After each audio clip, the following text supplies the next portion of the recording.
You're 16, kneeling on the driveway, draining the oil from your mom's Civic to save her $94.99 at Jiffy Lube. 2 decades later, a buyer walks your shop, opens your books, and writes a check for $549,900. Between those two moments sits a trade where ASE certified techs earn 20% more than their peers, and where 57% of mechanics estimate they'll spend $60,000 or more on tools to keep the job. This is every level of being an auto mechanic in America, and what it actually costs to climb. If you like breakdowns of how careers actually progress, like and subscribe so you don't miss the next one. Level 1. The driveway. You're 16. The car is up on jack stands your dad bought at Harbor Freight. The drain plug is seized. You round the head with a crescent wrench, swear, walk inside, and watch a YouTube video called How to Extract a Stripped Bolt. 40 minutes later, the plug breaks loose. 5 quarts of full synthetic and a filter cost you about $45 at Walmart. The Jiffy Lube down the street wanted $94.99 for the same job. You pocket the difference and feel something shift.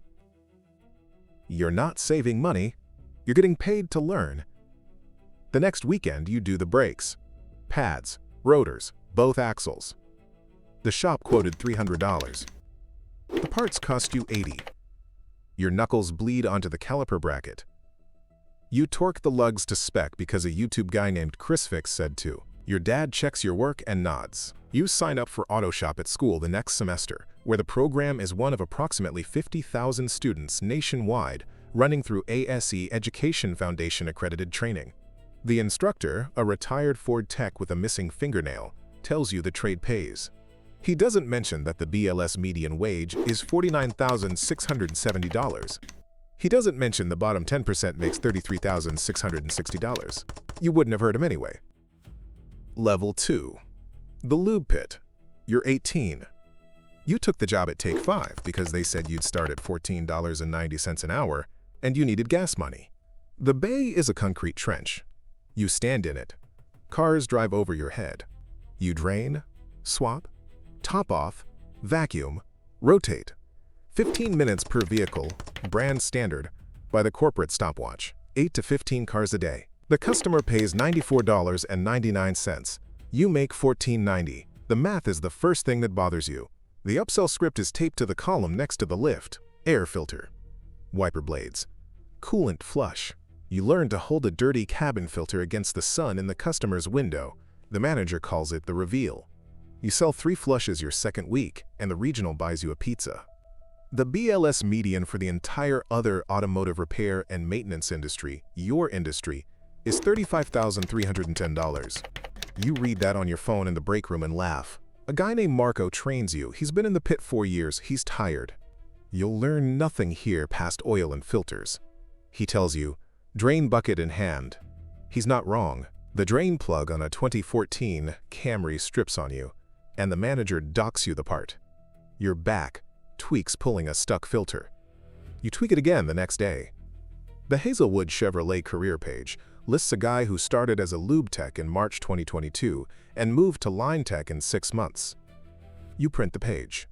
You staple it to your locker. You start studying for ASE 5 on your phone in the bay. Level 3. The B-Tech. You're 20. The dealership hired you because you had your A4 and A5, $62 per test, $34 to register, and because someone left. Flat rate begins today. The service manager hands you a paper, $10 an hour flat rate. Hourly minimum guarantee for the first 90 days. After that, you eat what you kill. Your first week you flag 50 hours and 40 clock hours, brakes, rotations, an alignment, a battery, a wiper motor. Front pads and rotors book at 1 to 1.5 hours. You do the job in 45 minutes. The paycheck. Your first real paycheck clears at $1,500 for the week. You text a screenshot to your mom. You tell yourself this is it. The math finally works. Then the shop runs cold. The next week you flag 22 hours, then 18. The dispatcher, a guy named Kenny who has never held a wrench, gives the gravy work to his cousin. Warranty buried on your bay. You learn what cherry picking means. You learn what a comeback is the day a customer drives back in with a wheel torque that wasn't your fault, but is now your problem. You eat the labor. 60% of techs have considered leaving the industry, per Wrenchway. You become one of them on a Thursday in October. The Snap-on truck pulls up that same Thursday. Mike, the dealer, has a roller cabinet for you. $11,675. $2,918.75 down. $53.11 a week. For 260 weeks. You sign. You just took on 5 years of debt to do your job. Mike claps you on the shoulder and drives to the next bay. You sit on the box that night. The drawers slide on ball bearings. It smells like new vinyl. You think about the retired tech on the forum who wrote, "No way I could have accumulated the over $80,000 in tools without the truck." You think about the 57% who hit $60,000 or more in a career. You don't sleep well. You go in the next morning and flag 54 hours in 4 days. The math works again. Then it doesn't. Then it does. This is the pattern of the trade. Alexis comes in for a taillight bulb under warranty. Book time, 0.2 of an hour. 12 minutes of pay. You spend 40 minutes on it. Because the housing is buried behind a trim panel that snaps every time. You eat the difference. The guy you worked with in the pit, Marco, he just quit and went to Tesla. They pay hourly, $9.50 during the start apprenticeship, then $25 to $32 an hour on the floor. $65,720 a year on average per Glassdoor. No flat rate, no dispatch. He texts you a photo of his first paycheck. You stare at it for a long time. Level 4. The A-Tech. You're 27. You passed A1 through A8. Master Automobile Technician. Roughly 58,000 of you in a field of about 887,000. 6.5%. You wear the patch. The dealership moved you off the maintenance rack and onto Diag tickets. Glassdoor says auto mechanics like you average $71,593. The 90th percentile is $106,777. The BLS top decile, the official ceiling for the entire trade, is $80,850. You're knocking on it. A 2019 turbocharged sedan comes in under powertrain warranty. Misfire on cylinder 3, intermittent. You scope the injectors. You read freeze frame. You pull the timing cover. The engine has to come down. GM books the job at 8.6 hours of warranty time. You know what that means before you tear into it. It takes 3 days, 3 full days, on the lift, on your back, on the phone with technical assistance. A guy named Daniel Kunz at a GM dealer in West Nyack told NY Focus the same story almost word for word.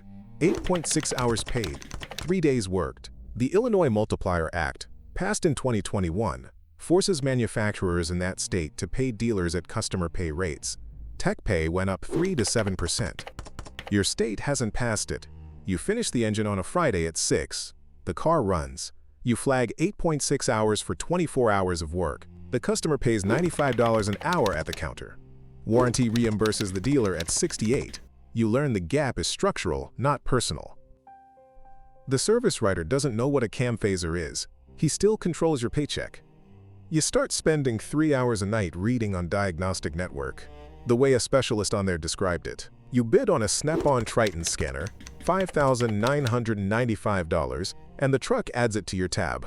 The Ford FDRS subscription jumped from about $900 to $1,200 a year in September of 2024. You pay it. Toyota TechStream is $480 a year. You pay that too. Your tools are out-earning your kids' daycare. Level 5.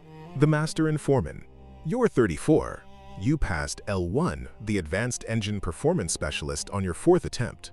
A guy on YouTube famously documented passing it on his 5th. You added L4, the ADS Specialist, which ASE launched in May 2022. The shop made you Foreman. Glassdoor says Foreman average $82,739.